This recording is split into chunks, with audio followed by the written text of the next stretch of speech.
कल्पना करो एक ऐसा नगर जो सोने से सजा था, जहां दीवारें चमकती थी, गलियां खुशबू देती थी और जहां स्वयं भगवान श्री कृष्ण राज करते थे।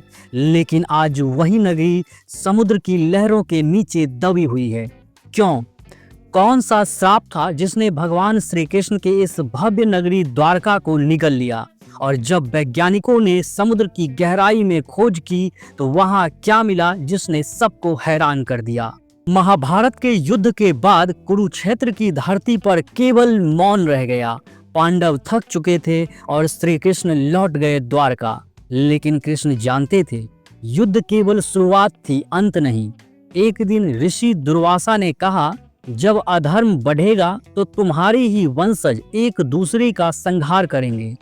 और यही हुआ। यादव कुल जो सबसे शक्तिशाली था, मदिरा और अभिमान में डूब गया। एक दूसरे पर शस्त्र उठे और द्वारका की गलियां रणभूमि बन गई। कृष्ण ने देखा उनका वंश स्वयं अपने हाथों से नष्ट हो रहा है। तभी उन्होंने कहा, अब द्वारका का अंत निश्चित है। जैसे मेरा कार्य पूर्ण हुआ वैसे ही मेरा नगर भी विश्राम पाएगा। कुछ ही दिनों बाद समुद्र ने करवट ली, लहरें उग्र हो गई और द्वारका की धरती कांपने लगी। कृष्ण के देह त्याग के बाद समुद्र ने पूरी द्वारका को अपनी गोद में समा लिया। लोगों ने देखा सोने का महल, मंदिर और राजमहल सब कुछ लहरों के नीचे चला गया। लेकिन 1988 में जब भारतीय समुद्र विज्ञान संस्थान NIOT की टीम ने गुजरात के तट पर समुद्र के भीतर गोताखोरी की तो उन्हें जो मिला उसने पूरी दुनिया को हिला दिया।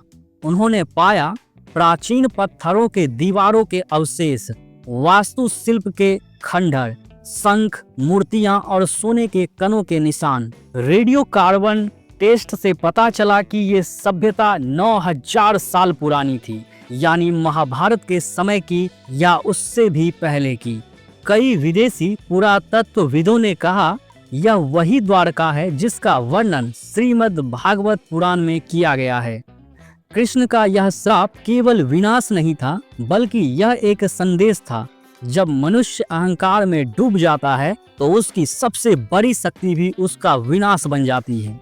द्वारका डूबी, लेकिन उसका नाम आज भी जिंदा है। हर साल हजारों लोग द्वारका जाकर उस समुद्र को नमन करते हैं जिसने भगवान कृष्ण की लीला नगरी को अपने भीतर समेट रखा है।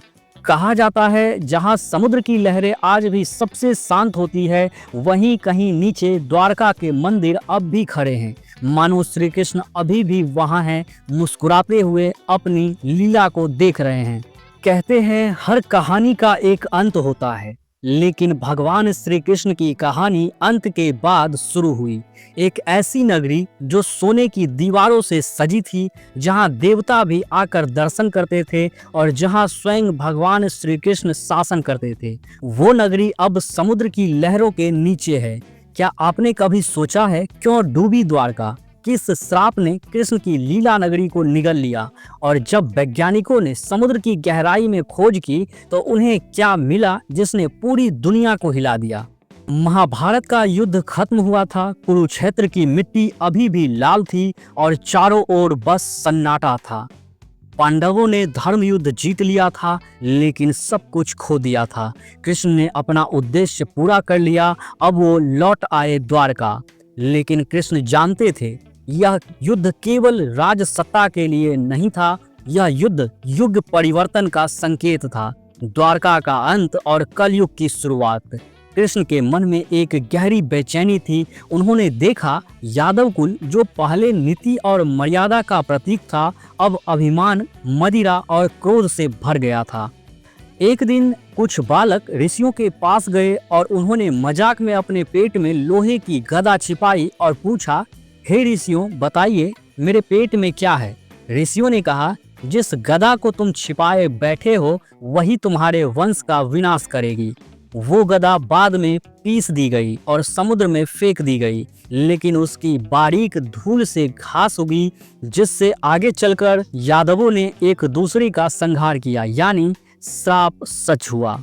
कृष्ण ने देखा उनका ही वंश स्वयं अपने हाथों से नष्ट हो रहा है उन्होंने कहा, अब द्वारका का अंत भी निश्चित है। जैसे मेरा कार्य पूरा हुआ वैसे ही यह लीला भी पूर्ण होगी। कृष्ण ने जब देह त्यागी तब समुद्र ने अपना रूप बदल लिया। तेज हवाएं चली, लहरें उठी और धीरे धीरे पूरी द्वारका डूबने लगी। लोग भागने लगे, लेकिन उस शहर को जिसने भगवान का साक्षात्कार दर्शन किया था, अब खुद समुद्र की गोद में समाना था उसको।